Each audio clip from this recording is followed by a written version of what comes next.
Salam alaikum, chers élèves. Aujourd'hui, on va voir un cours concernant la filière sciences de l'ingénieur, unité de production, niveau de deuxième année STM. C'est la suite, toujours on restera dans la fonction convertir. C'est la suite d'élaboration de brut, ou bien élaboration des pièces brutes. La première partie, on a vu le moulage. Moulage, on a vu moulage en sable, moulage en coquille, moulage par injection, et à la fin, on a déterminé le brut capable. Maintenant, la deuxième partie, on va voir le formage. Le formage, on va voir l'estampage, matrissage, le filage, le laminage, le pliage, l'emboutissage, le découpage, le poinçonnage, et à la fin, on va voir le frittage.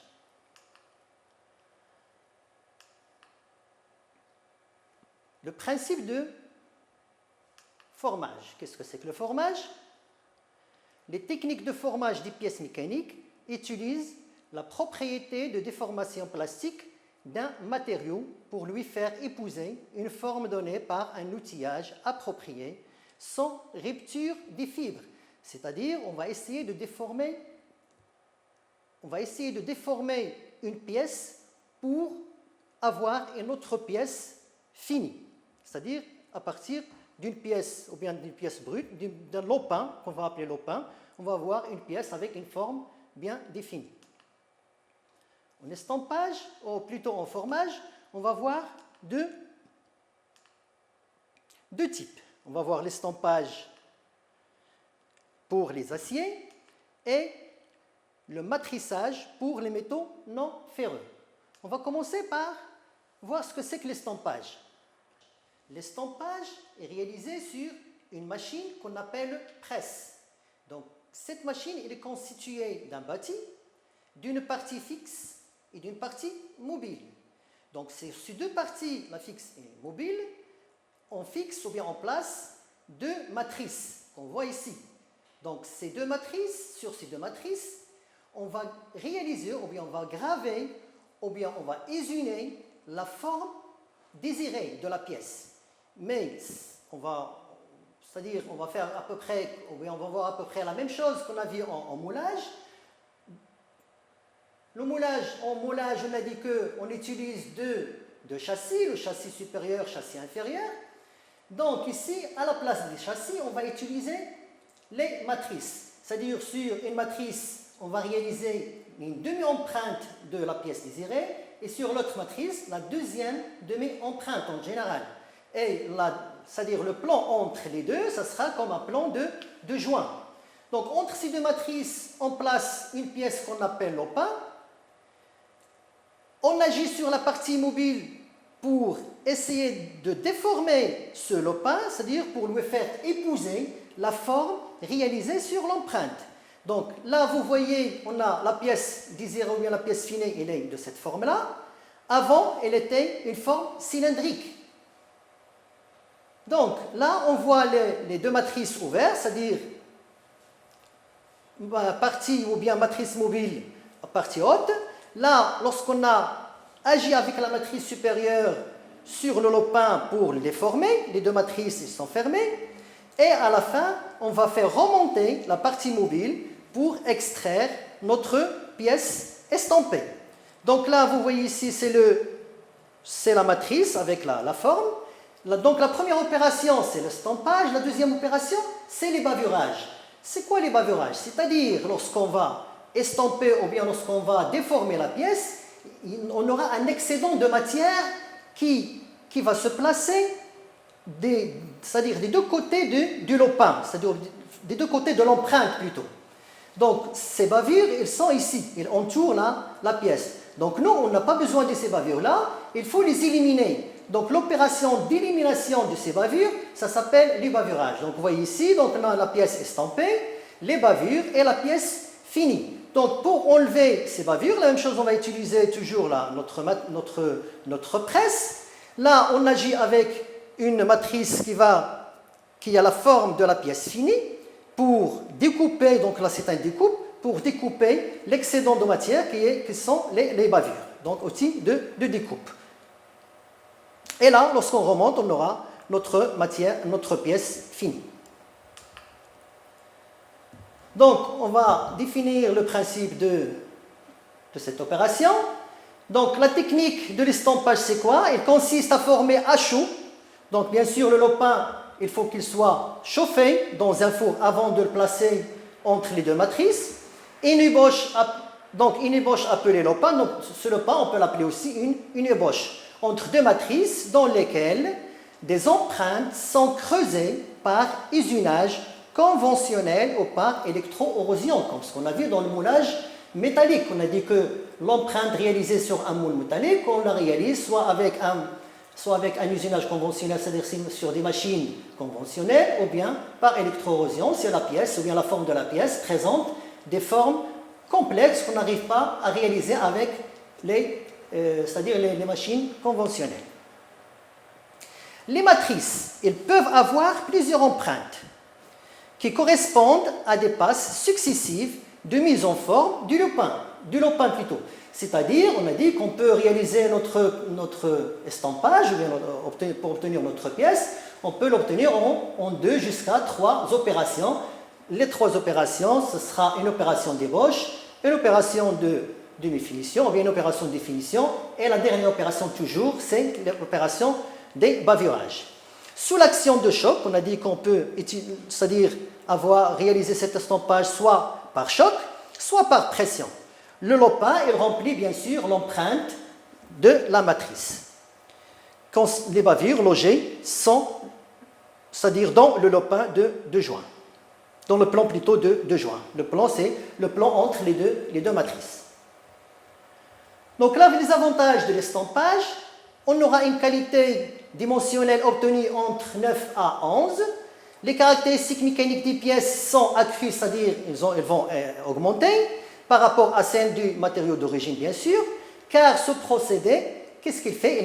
Il améliore la compacité, c'est-à-dire le temps d'occupation, et provoque un fibrage dans les pièces fortement sollicitées. Exemple d'élaboration de la bielle du lève-barrière. Vous vous rappelez que c'est-à-dire lorsqu'on a commencé notre cours du moulage, ou bien d'élaboration de brut, on a pris comme système support le système lève-barrière. Et on a cité quelques pièces qu'on va traiter, c'est-à-dire dans notre cours, dans les différentes obtentions de pièces, ou bien de brut. Donc parmi ces pièces-là, on avait la pièce bielle du lève-barrière. Donc la pièce finie, elle a cette forme-là. D'accord?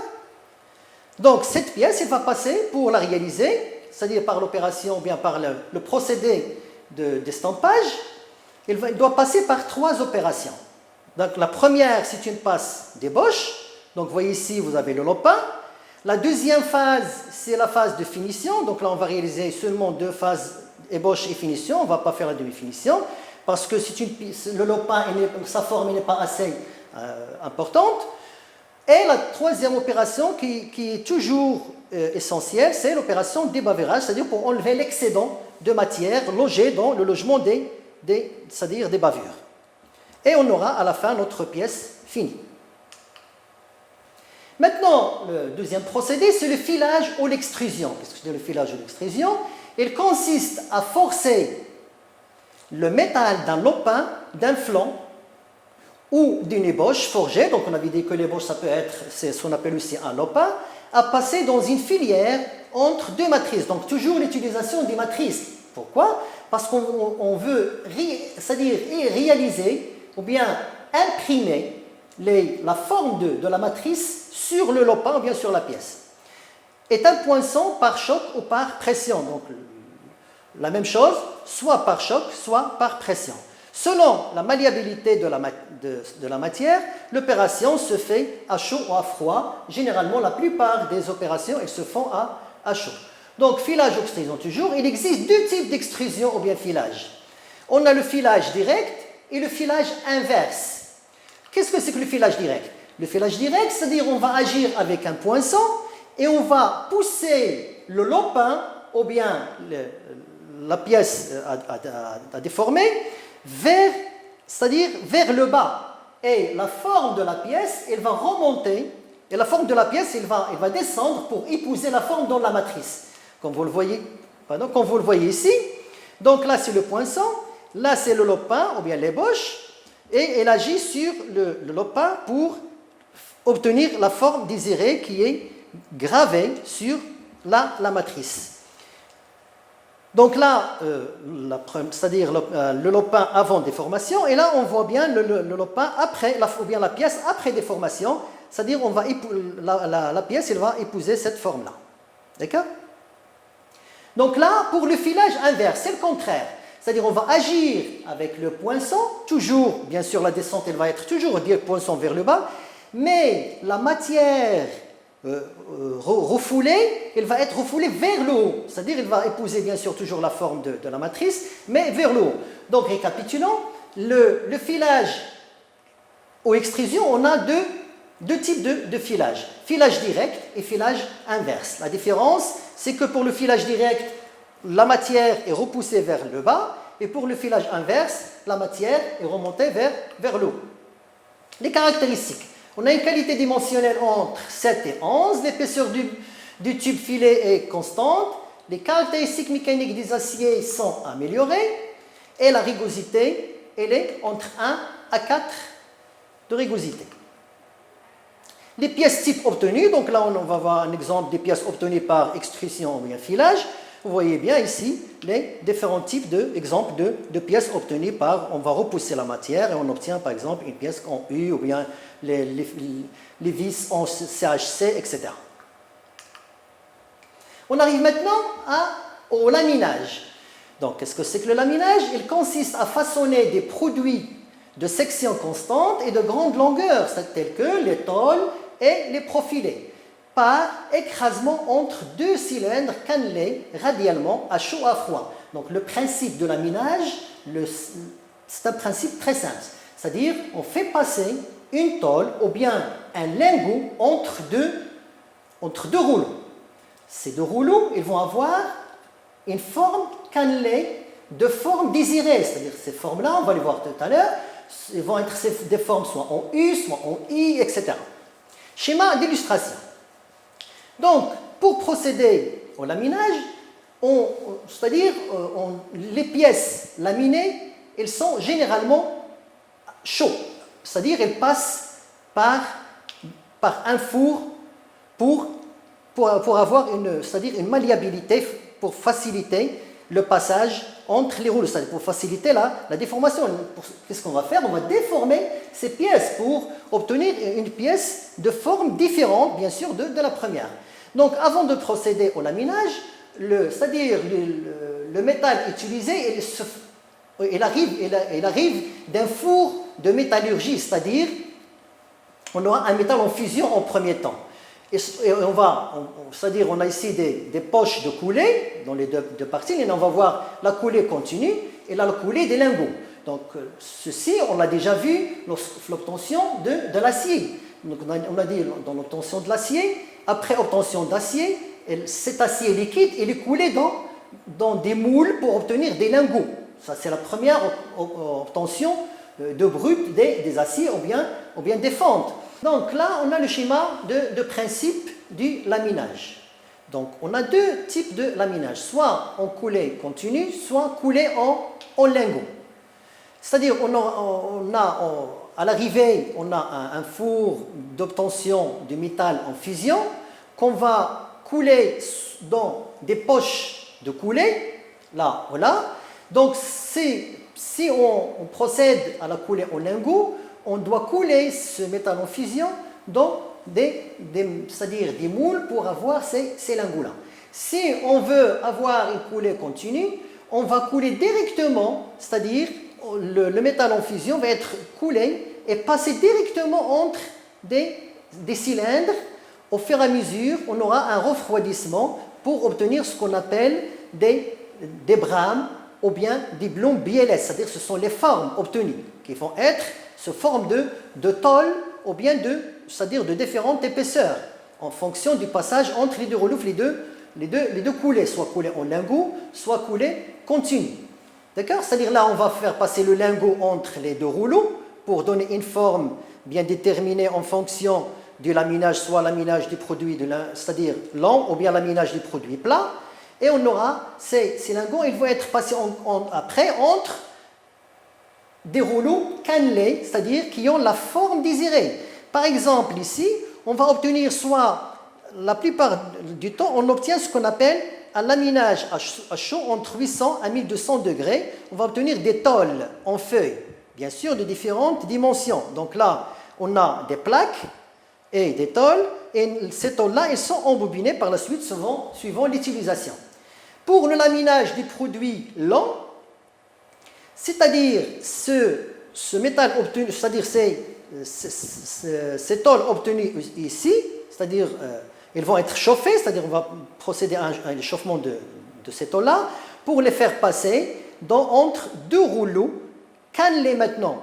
Pourquoi cannelés? Pour avoir les formes désirées, c'est-à-dire ces deux cylindres, ils doivent avoir la forme désirée, soit une forme en U, soit une forme en I. Par exemple, là, on a une forme en I, une forme en U, les rails de chemin de fer, par exemple, des formes carrées ou bien des cylindres. Donc, ces formes-là, par exemple, pour le tournage, lorsqu'on fait un usinage en tournage, le brut utilisé, des fois, c'est un étiré. Donc, c'est étiré, cylindrique, c'est-à-dire la pièce brute utilisée, c'est un cylindre. Ou bien pour le fraisage, lorsqu'on veut utiliser des pièces prismatiques pour c'est-à-dire pour faire des usinages en fraisage, on va utiliser ce qu'on appelle des pièces parallélépipédiques, c'est-à-dire le brut, c'est des formes en général carrées ou bien rectangulaires.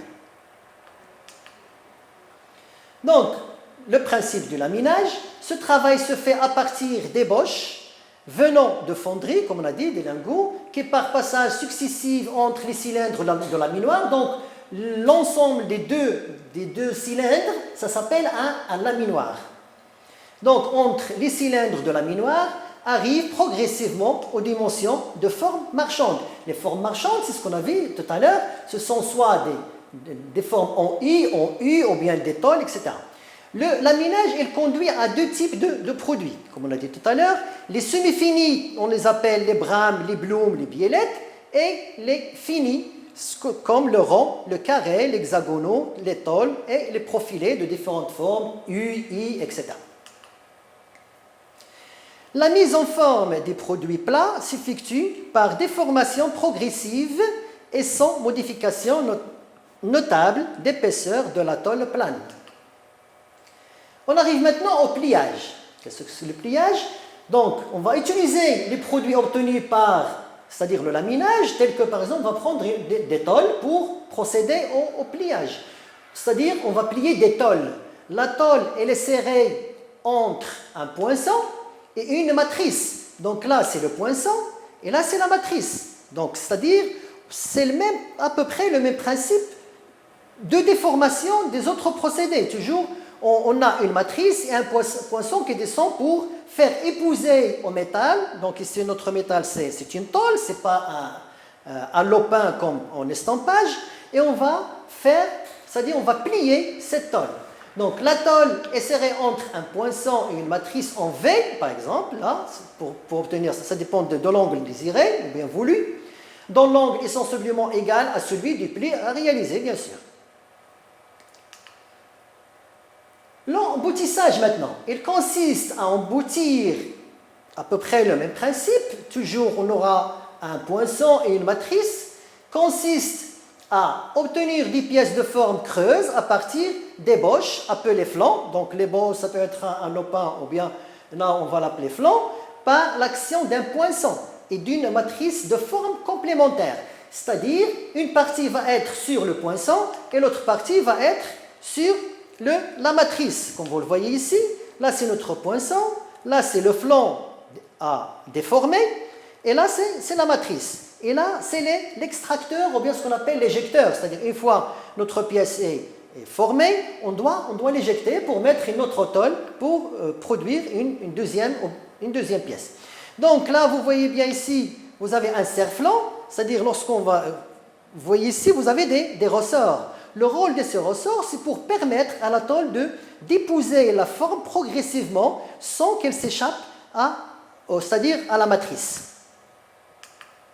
On voit ici un schéma qui explique le poinçon en position basse.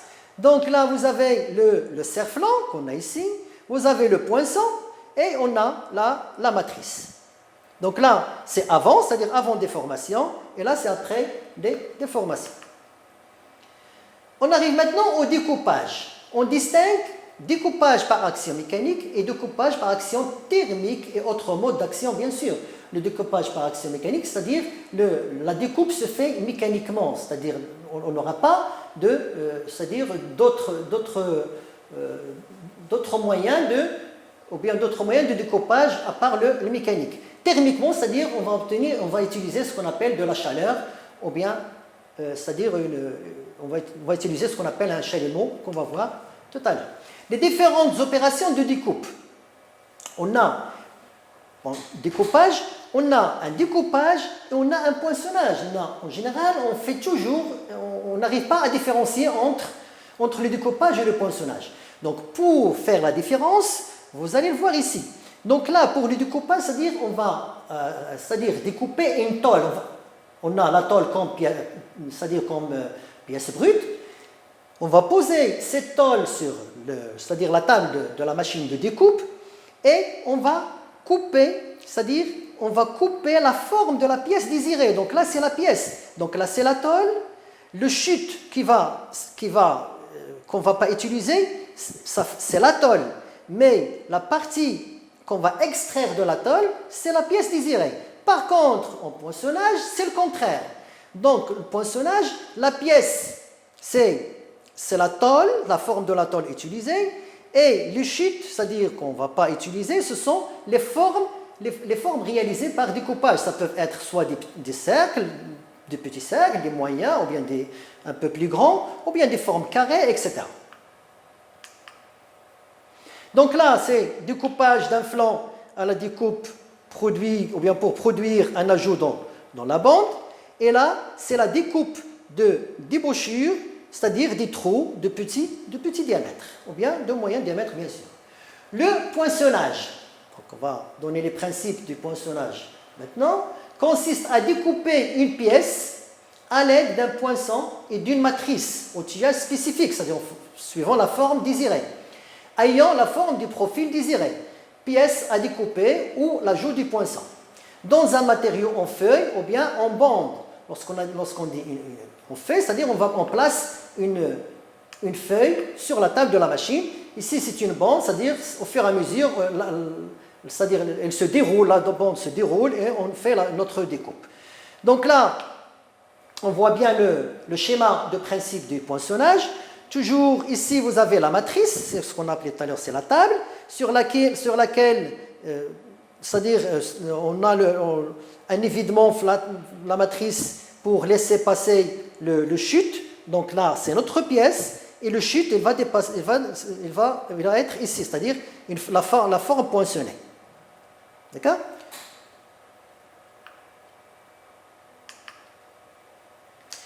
Donc ça, ce qu'on avait tout à l'heure, c'était le découpage mécanique. Maintenant, on arrive au découpage par action thermique, c'est-à-dire l'oxycoupage. On va utiliser ce qu'on appelle un chalumeau. Donc là, vous avez la pièce, c'est-à-dire sur laquelle on doit faire le découpage. On a un jet de coupe, c'est-à-dire des étincelles, c'est ce qu'on appelle des scories qui se dégagent. Et ici, vous avez des flammes de chauffe, c'est-à-dire une chaleur. Et là, c'est la buse, c'est-à-dire une buse, c'est un petit diamètre du chalumeau par lequel on fait sortir le mélange des deux gaz qu'on va voir, c'est-à-dire en général l'acétylène et l'oxygène, pour avoir cette flamme-là pour faire la découpe. Principe de l'exocoupage consiste à découper des tôles d'épaisseur supérieure à 5 mm à l'aide Pourquoi on a fait recours à ce type de découpe par chalumeau ou bien par oxycoupage? Parce que les tôles qui ont une épaisseur supérieure à 5 mm, on n'arrive pas à les découper par les machines de découpage mécanique. On a fait recours à ce mode de découpe pour les réaliser.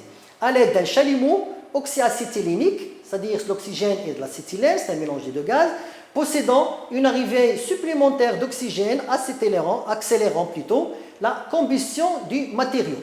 La forme de la pièce est donnée par la trajectoire du chalumeau qui est générée par copiage ou par un système à commande numérique. Par copiage, c'est-à-dire on va copier la forme à partir d'une pièce déjà réalisée ou bien à partir de la commande numérique, c'est-à-dire comme ce qu'on a vu dans la commande numérique, on va faire un programme de déplacement du chalumeau pour qu'il réalise la forme de la pièce désirée. C'est-à-dire, bien sûr, on doit se déplacer d'un point à un autre en suivant les coordonnées dans le programme.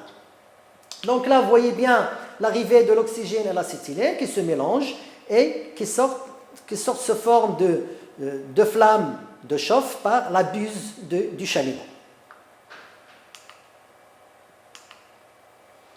L'utilisation de l'oxycoupage. Découpe des aciers à faible teneur en carbone et une découpe des fentes avec un jet de sable. C'est-à-dire, si on veut découper les aciers, on va utiliser seulement le chalumeau, mais si on veut découper des fentes, on doit ajouter un jet de sable c'est-à-dire en combinaison avec la flamme. Donc associé au chalumeau, évacuation des oxydes, pour évacuer les oxydes. Donc là, on a une machine d'oxycoupage multi-chalumeau, c'est-à-dire comme on l'a dit tout à l'heure, là, ces chalumeaux, ils vont suivre la trajectoire donnée par le programme, donc ça peut être ici une machine à commande numérique, pour découper des différentes formes sur une tôle qui peut être soit déposée, soit en débobiné à partir d'une bobine. Donc vous avez, comme vous le voyez ici, vous avez plusieurs chalumeaux d'oxycoupage. Donc c'est les nouvelles machines. Autre mode d'action, découpe par faisceau laser. Le laser c'est quoi? C'est un amplificateur de lumière par émission stimulée de rayonnement. Donc un faisceau laser à haute tension, plutôt à haute densité d'énergie, découpe thermiquement le matériau à usiner. C'est-à-dire la forme, on va la découper par le laser. Une source de chaleur, donc bien sûr,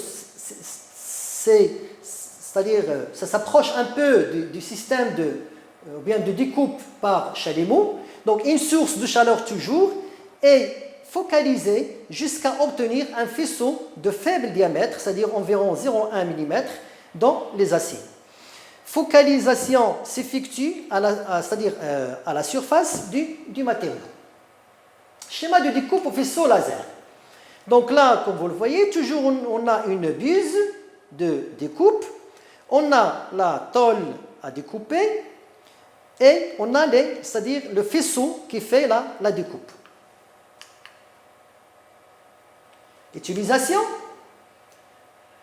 Ce découpage à grande vitesse de la plupart des matériaux, comme les aciers trempés ou non, les titanes, les inoxydables, le bois, le papier, le carton, le verre, les plastiques et le composite. C'est-à-dire, on peut utiliser ce procédé de découpe par laser sur ces différents matériaux, sans problème. Précision, c'est-à-dire on a une qualité dimensionnelle de l'ordre de 0,1 mm et un état de surface de meilleure qualité. Donc là, c'est une machine de découpe par laser, c'est-à-dire vous voyez bien ici si vous arrivez à le bien voir, des formes de différentes, c'est-à-dire des découpes de différentes formes et réalisées par le laser. Maintenant, l'autre mode d'action toujours, c'est la découpe par jet d'eau. Donc une buse de focalisation forme un jet d'eau haute pression ou un jet d'eau cohérent de mélange eau haute pression c'est-à-dire des particules abrasives coupant le matériau par effet de cisaillement, c'est-à-dire c'est une découpe. Une buse, toujours, on aura une buse, là, comme vous voyez sur le schéma, une buse de focalisation qui va focaliser sur la partie à découper, et après, bien sûr, on aura une trajectoire. Une buse de focalisation forme un jet d'eau. Donc, la distance entre la buse et le métal est découpée, c'est A, elle est entre 2 à 50 mm, suivant l'épaisseur du métal à découper. Donc, à haute pression, ou un jet cohérent de mélange eau, haute pression et particules abrasives, coupant le matériau par effet de cisaillement. Donc la haute pression du jet fluide transforme l'énergie potentielle en énergie cinétique 850 mètres par seconde sous 4000 bars. Donc là, on a les deux types de découpe. On a la découpe par jet d'eau, c'est-à-dire seulement de l'eau, sous pression bien sûr, pour découper. Et là, on a la découpe de jet d'eau, mais c'est-à-dire avec l'arrivée de quoi? D'un produit abrasif. Donc, c'est-à-dire là, qu'est-ce qu'on peut remarquer? On va remarquer que pourquoi on a fait appel à cette méthode-là, c'est qu'avec la première, c'est-à-dire la découpe seulement avec un jet d'eau, il y a des métaux qu'on n'arrive pas à couper seulement avec le jet d'eau. On doit trouver une autre solution, on doit trouver plutôt une solution pour découper ces métaux-là, d'où on a fait recours à des découpes par jet d'eau avec en plus l'abrasif. Donc la première, elle est utilisée pour la découpe des produits minces, tels que papier, carton, plastique, caoutchouc, laine, textile, produits alimentaires, etc. Découpe au jet d'eau abrasif. Donc matériaux durs, acier, pour les matériaux durs, on a les aciers, toutes nuances, du titane et le céramique. Pour la deuxième, c'est-à-dire pour les fentes. Donc une poudre, donc là on va voir le frittage, c'est-à-dire la dernière partie de notre cours, c'est le frittage. C'est quoi le frittage? Le principe du frittage, c'est qu'on va utiliser une poudre qu'on va comprimer ou bien qu'on va tasser dans un moule. Donc on va revenir un peu en arrière, c'est comme le principe du moulage. Donc une poudre métallique est comprimée dans un moule afin de lui donner une forme. Donc c'est à peu près le même principe du moulage. C'est la compression. Donc la pièce ayant alors une cohésion suffisante pour être manipulée, elle est chauffée sous vide dans un four ou atmosphère contrôlée. C'est l'opération, ça s'appelle le frittage. Donc là, on voit bien ici, c'est le moule, chargement du moule. Deuxième opération, compression de la poudre, c'est-à-dire chargement en poudre, et on va la comprimer en deuxième temps. En troisième temps, la pièce est comprimée, il faut l'éjecter. Donc là, notre pièce, elle a une forme comme ceci. Donc là, c'est la poudre, compression et éjection. Donc, le schéma explicatif, les différentes étapes d'élaboration d'une pastille en carbure métallique par frittage. C'est un exemple. Donc, comme ce qu'on a vu tout à l'heure, tout d'abord, il faut doser, c'est-à-dire avoir un dosage suivant la dimension de la pièce désirée. Là, c'est une pastille. Un dosage de la poudre dans le moule. Donc, notre moule, c'est ça. Donc, le moule, il est ouvert, c'est-à-dire les deux parties, elles sont ouvertes. Donc, fermeture des moules par translation du poinçon. En même temps, le poinçon, il descend et qu'est-ce qu'il va faire? Il va comprimer, c'est-à-dire la troisième opération, c'est la compression de la poudre en atmosphère contrôlée, bien sûr. Quatrième opération, remontée du poinçon et ouverture du moule. Pourquoi on doit ouvrir le moule? Pour pouvoir éjecter la pièce fritée. Donc, et on va l'éjecter pour obtenir notre pièce finie. Mais ce qu'on remarque pour ces pièces fritées, elles sont très très fragiles. Donc, elles doivent subir un traitement pour augmenter les caractéristiques mécaniques de dureté, etc. Donc, on arrive à notre fin de cours, chers élèves, et on verra le cours, c'est-à-dire qui suit, la prochaine fois.